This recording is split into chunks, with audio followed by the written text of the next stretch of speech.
Jusqu'à 19h15. 15 minutes d'actu avec Bintili. L'invité de 15 cette semaine, c'est Nicolas Krastev-McKinnon pour la sortie de son livre Orelsan, dictionnaire critique. Bonsoir. Bonsoir. Très beau livre d'ailleurs, une sortie qui tombe bien puisque Orelsan sort lui-même un livre de photos de sa tournée. Vous êtes agrégé de lettres modernes, vous avez fait l'école normale supérieure, vous êtes un écrivain spécialiste du poète René Char. Pourquoi choisir d'écrire sur Orelsan ? D'abord parce que j'ai toujours aimé le rap. J'ai grandi avec, d'une part, la littérature et de l'autre, le rap. Et il y a plusieurs années, j'ai commencé à travailler à l'université entre les rapports entre le rap et la littérature. Je me suis d'abord penché sur Damso en 2021. J'ai écrit un dictionnaire critique qui a très bien fonctionné grâce au compte fan de Damso, à son manager Richie Santos et à Damso lui-même qui a approuvé le livre, qui m'a invité à son concert et avec qui j'ai pu échanger. Et naturellement, pour mon deuxième livre, je me suis porté sur Orelsan, d'abord parce que j'aime cet artiste, et ensuite parce que je considère qu'il a une œuvre incroyable et qui méritait une analyse approfondie. Alors c'est quoi la définition d'un dictionnaire critique ? Alors, dictionnaire critique, c'est le terme pédant pour abécédaire. Simplement, c'est un ouvrage où, par entrée thématique, j'explore une œuvre sous toutes ses facettes. Voilà. Parce qu'on s'attend à de la critique, en fait, il n'y en a pas. Non, c'est de la critique au sens noble. C'est de l'analyse, de la description et beaucoup de commentaires. J'aime beaucoup la notion de commentaire parce que je pense que les paroles de musique, de chansons méritent d'être commentées et d'être mises à l'honneur. Donc voilà, le terme critique, c'est un terme générique pour parler d'un témoignage amoureux. Est-ce que Orelsan a validé le projet comme Damso l'a fait ? Damso, il faut savoir que ça avait pris 2 mois avant que le projet ne lui parvienne aux oreilles. J'attends un retour d'Orelsan, peut-être qu'il adviendra, peut-être que non, mais je sais qu'il a déjà eu vent du projet via Oxmo Puccino, notamment. Comment ça se fait ? Vous connaissez Oxmo ? Non, c'est mon éditeur, Maïr, donc le fondateur du label La Grenade, un label de littérature rattaché aux éditions Lattès, qui a parlé du projet Oxmo Puccino, et voilà, de fil en aiguille, Oxmo étant un ami d'Orelsan. C'est arrivé jusqu'aux oreilles. Dans votre livre, on retrouve tout le vocabulaire d'Orelsan, basique, Caen, le rappeur Gringe, les casseurs flotteurs. Vous vouliez démontrer qu'Orelsan a construit un rôle, un univers et des personnages ? Oui, c'est ça.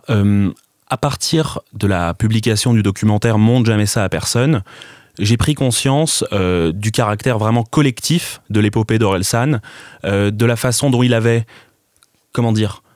traversé les époques, traversé les générations en se renouvelant toujours. Et j'ai voulu montrer que derrière cette personne, cette icône, il y avait vraiment une équipe, une troupe et quelque chose de l'ordre de la famille qui s'était constituée. Et en dehors du groupe, montrer qu'il a un peu créé des personnages comme dans un manga ou dans un film, il y a quelque chose de très visuel autour de lui. Oui, voilà, c'est ce que j'explique. C'est que d'une part, il y a eu tout un univers visuel qui s'est créé, comme vous l'avez dit, mais il y a aussi eu l'émergence de nombreux personnages à travers sa discographie. On peut citer Raël San, Mini San, San simplement, et on sait qu'il est passionné de manga.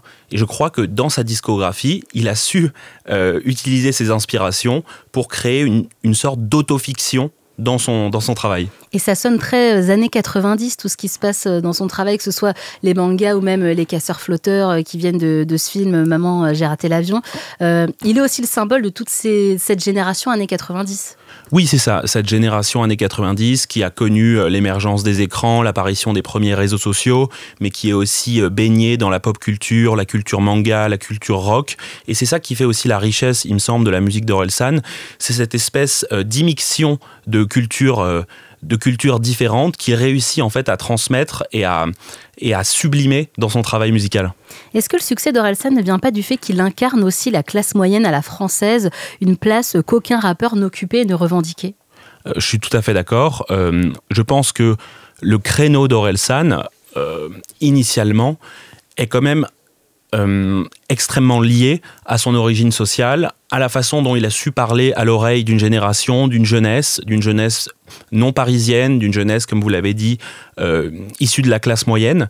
Et il a su se faire le porte-parole d'un sentiment général à la fois de désenchantement, mais aussi d'un grand enthousiasme par rapport à l'existence et d'une envie de faire porter sa voix très haut.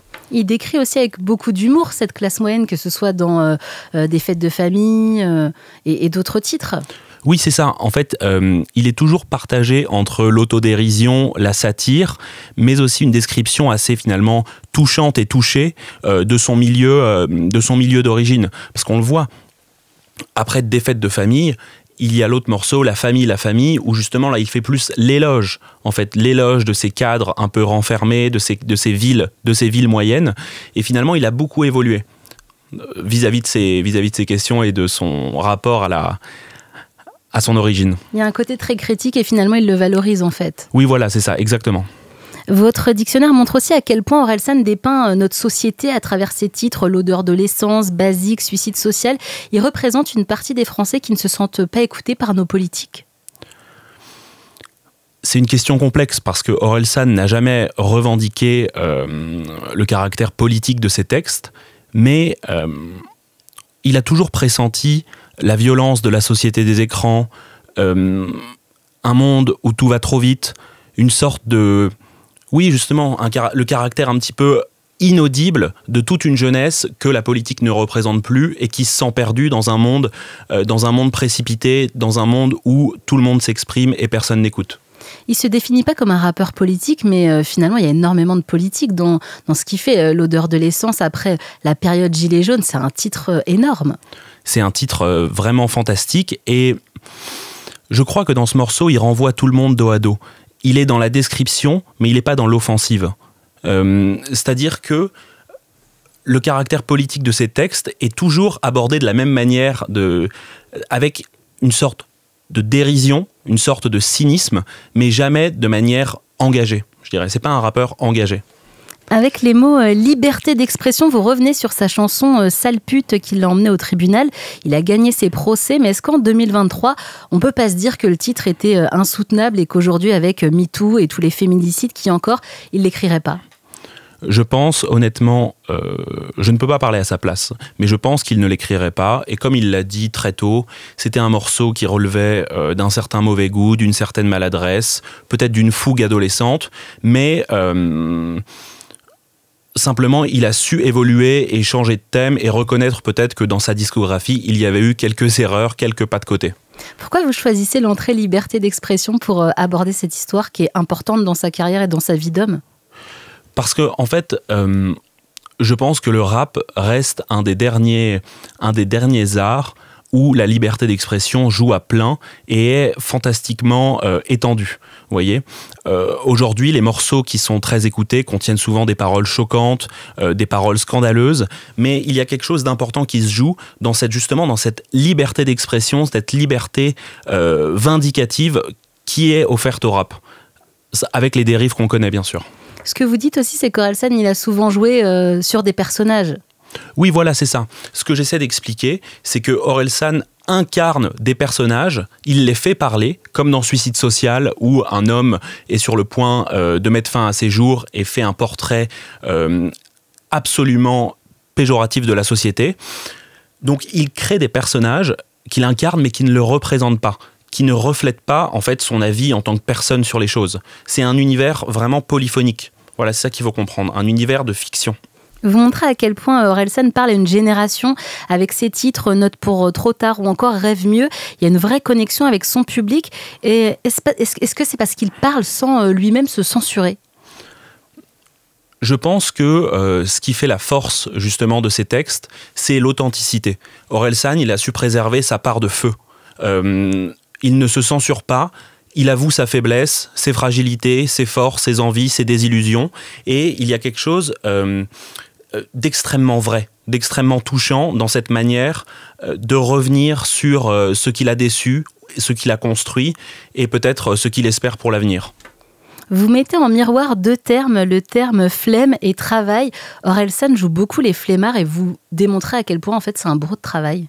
Oui, ça c'est incroyable à mon sens parce que il a fait l'éloge de la flemme, souvent il s'est décrit comme un éternel adolescent échoué sur son canapé, mais finalement, notamment à travers le documentaire, on a vu que c'était un homme extrêmement minutieux, extrêmement perfectionniste, qui avait passé en fait sa vie à travailler, porté par un grand rêve, celui de construire une œuvre, aujourd'hui une œuvre établie, mais et peut-être que le paradoxe est intéressant à souligner. La flemme, quand on en parle, elle a disparu, on l'a sublimée. Ça a été un vrai choc pour vous, ce documentaire où on comprend qu'en fait le flemmard il n'existe pas? Non, pas un choc, mais vraiment une source d'inspiration. Je me souviens de la phrase « Si tu veux faire des films, t'as juste besoin d'un truc qui filme ». Vous voyez, à travers ce documentaire, Orelsan prouve à toute une génération, à tout artiste, à tout écrivain, qu'on peut réaliser son rêve et qu'on peut créer quelque chose à partir justement d'un certain élan et d'une force de travail. Votre livre, il s'adresse aux fans d'Orelsan ou à ceux qui ne le connaissent pas? Aux deux, et peut-être surtout à ceux qui ne le connaissent pas. C'est un hommage, évidemment, que les fans prendront plaisir à lire, puisqu'ils y retrouveront tout ce qu'ils aiment chez Orelsan, Mais ceux qui ne connaissent pas Orelsan, justement, peuvent entrer dans son œuvre à travers mon livre. Vous mettez Orelsan au même niveau que les grands auteurs français que vous avez analysés pendant vos études ou pas du tout?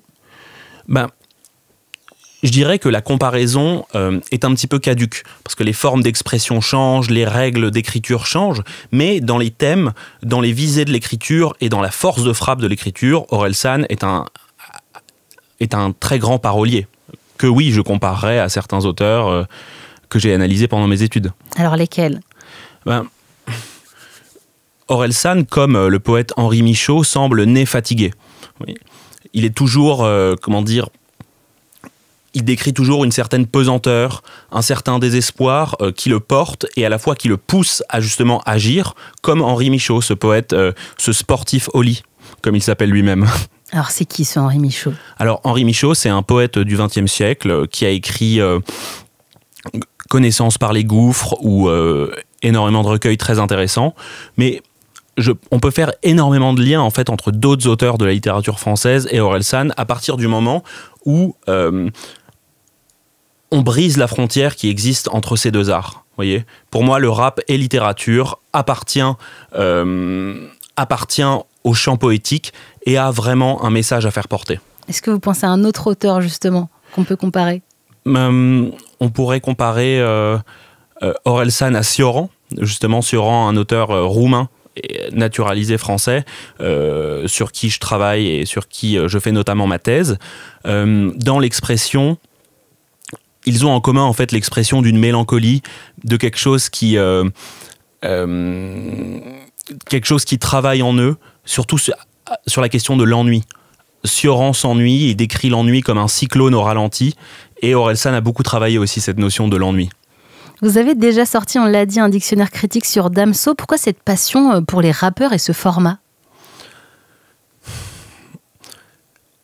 Les rappeurs m'ont toujours passionné parce que leurs phrases réussissent à entrer dans ma chair. Il y a quelque chose de vraiment fascinant. Les paroles pénètrent en moi et je vis avec. Il y a des phrases comme ça qui traînent en moi chaque jour. Si tu as l'impression que personne te comprend, c'est parce que personne te comprend. J'ai toujours, des phrases qui me suivent et qui travaillent en fait ma mémoire au fur et à mesure du temps. Ce que j'aime aussi dans le rap, c'est ce caractère performatif. C'est-à-dire vraiment prendre la parole et emporter tout le monde avec soi, comme dans les rap contenders, comme dans les battles, comme dans les freestyles. Sur qui sera le prochain dictionnaire? Peut-être une femme, Aya Nakamura, qui sait? Peut-être Diams, qui sait. Sans projet? Je pense à beaucoup de choses pour la suite, mais je préfère ne pas trop m'avancer pour l'instant. Diams, il y aurait de quoi faire. Merci beaucoup Nicolas Krastev-McKinnon d'être passé dans 15. Je rappelle que vous sortez le livre Orelsan, dictionnaire critique. Merci à vous. À bientôt. À bientôt.